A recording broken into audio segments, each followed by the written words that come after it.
नहमदुहु व नुसल्ली व नुसल्लिम अला रसूलिहिल करीम अम्मा बाद फ़अऊज़ु बिल्लाहि मिनश शैतानिर रजीम बिस्मिल्लाहिर रहमानिर रहीम। मेरे मुअज़्ज़ज़ सामाईन अकराम, अस्सलामु अलैकुम व रहमतुल्लाहि व बरकातुहू। मैं अपने रब्बे कायनात से ये दुआ करती हूँ कि मेरे जितने भी सुनने वाले हैं, रब्बे कायनात सबको सेहतमंद, तंदुरुस्त और लंबी ज़िंदगियाँ अता फरमाए। हम सब की हर मुश्किलों, परेशानियों, तंगदस्तियों में मेरा रब्बे कायनात हमारी मदद अता फरमाए। हमें ज़हनी, रूहानी, जिस्मानी अज़ियत और तकलीफ़ व बीमारियों से निजात अता फरमाए। हमें ज़हनी और रूहानी सुकून अता फरमाए। हमें बीमार दुनिया से बचाकर बीमार मदीना बनाए। और जो हम सब के हक़ों में बेहतर है, मेरा रब्बे कायनात हमारे लिए वो अता फरमाए।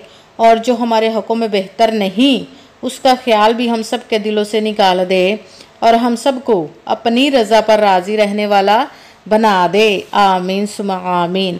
माशाल्लाह से आज 14 मुहर्रमुल हराम इतवार का दिन है।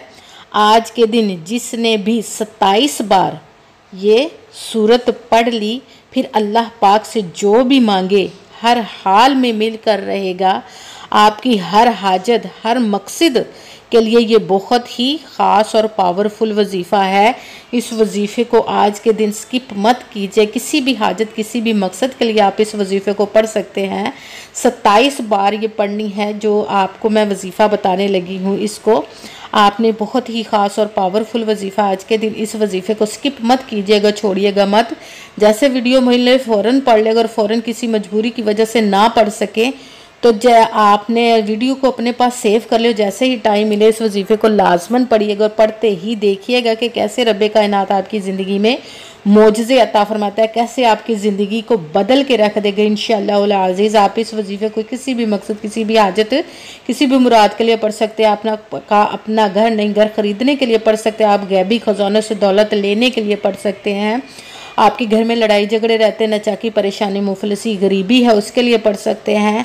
आपके घर में कोई बहुत ज़्यादा बीमार है या आप खुद बीमार है, उसके लिए पढ़ सकते हैं। आपकी औलाद नहीं, उसके लिए पढ़ सकते हैं। आपके ऊपर बहुत ज़्यादा कर्ज है, उतरने का सबब नहीं बन रहा, उसके लिए पढ़ सकते हैं। आपके औलाद ना फरमाना, उसके लिए पढ़ सकते हैं। आपकी शादी नहीं हो रही या आपके बच्चों की शादियां नहीं हो रही, उसके लिए पढ़ सकते हैं। आपके पास अच्छी जॉब नहीं, जॉब लेने के लिए पढ़ सकते हैं। आपका अच्छा भला कारोबार चलता हुआ अचानक से बंद हो गया, उसके लिए पढ़ सकते हैं। आपकी ज़िंदगी में, आपके घर में सुकून नहीं, आपके दौलत, रिज़्क़, कारोबार में बरकत नहीं, उसके लिए पढ़ सकते हैं। आप पर जादू टूना, बंदिश, नजर बद, हसद है, उसको ख़त्म करने के लिए पढ़ सकते हैं। किसी भी मकसद, किसी भी हाजत, किसी भी मुराद के लिए पढ़ सकते हैं। मगर जब पढ़ने लगे तो रब्बे कायनात की ज़ात पाक पर यकीन कामिल रख के पढ़िएगा।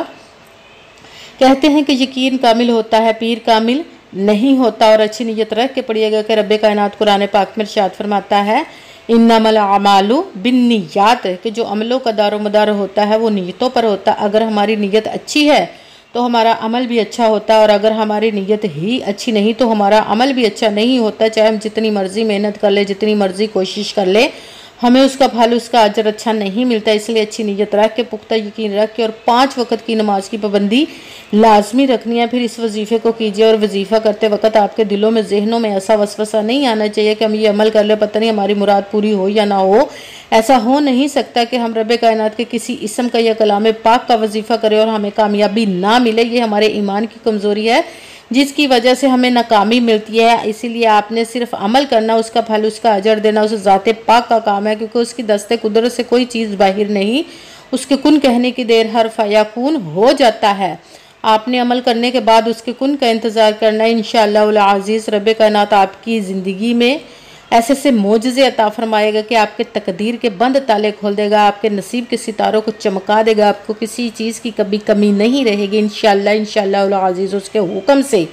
अगर वीडियो अच्छी लगे तो इसको लाइक ज़रूर कीजिएगा और आगे भी शेयर कर दीजिएगा, ताकि किसी दूसरे को हमारी वजह से फ़ायदा पहुँचे तो हमारे लिए सदका जारिया बन जाए। जो नए हैं इस चैनल पर, इस चैनल को सब्सक्राइब कर ले और बेल आइकन को भी दबा ले, ताकि मेरी अगली आने वाली वीडियो आप तक पहुंच सके। अगर कोई मुझसे किसी मसले के बारे में इस्ताहारा करवाना चाहते हो, किसी काम का हिसाब लगवाना चाहते हो, किसी काम के लिए वजीफ़े का पूछना चाहते हो, या कुरान पाक ऑनलाइन पढ़ना चाहते हैं, महफिल मिलादुन नबी के लिए बुलवाना चाहते हो, तो व्हाट्सअप का नंबर वीडियो पर चल रहा है, आप लोग मुझसे रब्ता कर सकते हैं। अगर मेरे भाई या बुज़ुर्ग मुझसे रब्ता करना चाहते हो तो व्हाट्सअप पर वॉइस मैसेज करके मुझे अपना मसला बता सकते हैं।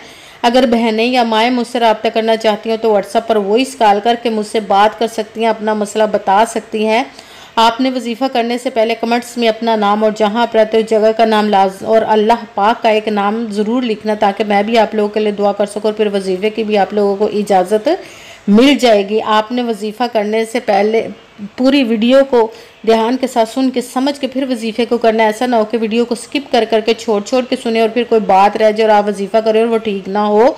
आपने ना तो किसी अमल में कम करके पढ़ना, ना ज़्यादा बढ़ा कर पढ़ना। अगर कम या ज़्यादा कर देते तो वो हमारा वजीफ़ा ठीक नहीं होता है। इसीलिए जिस तादाद और जिस तरतीब के साथ मैं वजीफ़ा बताने लगी हूँ, उसी तादाद और उसी तरतीब के साथ आपने इस अमल को पढ़ना है। आप इस अमल को आज के दिन किसी भी जगह पर बैठकर पढ़ सकते हैं। घर में, मस्जिद में, मदरसे में, यूनिवर्सिटी में, कॉलेज में, शॉप पे, कहीं पे भी बैठकर पढ़ सकते हैं। मगर जब पढ़ने लगे बिल्कुल खामोशी तवज्जो सुकून के साथ पढ़ना है कि वजीफ़े के दरमियान ना तो आपने किसी से बात करनी, ना उठना, ना फ़ोन इस्तेमाल करना है। अगर हम वजीफ़े के दरमियान किसी से बात कर लेते, उठ जाते, फ़ोन इस्तेमाल करते तो वो हमारा वजीफ़ा ठीक नहीं होता, हमें कामयाबी नहीं मिलती। इसीलिए मुकम्मल वजीफ़ा करने के बाद ही आपने किसी से बात करनी, उठना या कि फ़ोन इस्तेमाल करना है। आप इस वजीफ़े को आज के दिन किसी भी वक्त पढ़ सकते हैं, किसी भी नमाज के साथ पढ़ सकते हैं, नमाज के अलावा भी पढ़ सकते हैं। अगर नमाज के साथ पढ़ रहे हैं तो नमाज मुकम्मल पढ़ने के बाद दुआ मांगने के बाद वजीफ़े को कीजिए। अगर नमाज के अलावा पढ़ रहे हैं तो आपने बावजू होकर ऐसी जगह पर बैठना जहाँ पे आप बिल्कुल खामोशी तवज्जो सुकून के साथ वजीफ़े को पढ़ सकें।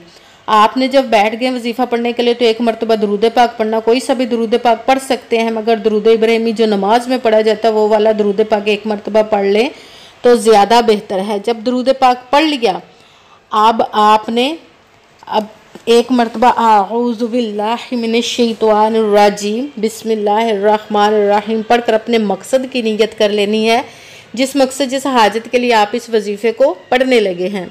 फिर सबसे पहले नंबर पर जो वजीफ़ा पढ़ना है वो है ला हौला वला कुव्वता इल्ला बिल्लाह, ला हौला वला कुव्वता इल्ला बिल्लाह, ला हौला वला कुव्वता इल्ला बिल्लाह, ला हौला वला कुव्वता इल्ला बिल्लाह।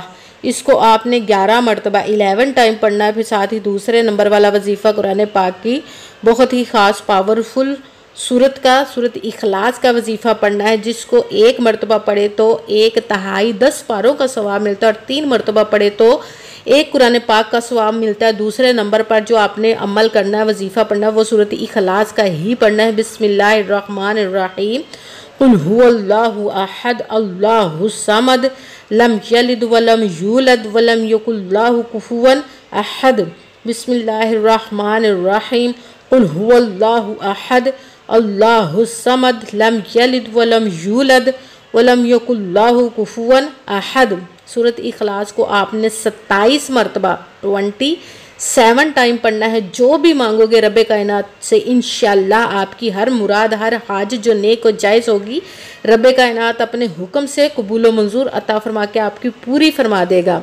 और फिर तीसरे नंबर पर जो वजीफ़ा पढ़ना है रब्बे कायनात के एक किस्म का वजीफ़ा या बासितू का, या बासितू, या बासितू, या बासितू, या बासितू। इसको आपने 11 मरतबा 11 टाइम पढ़ना है।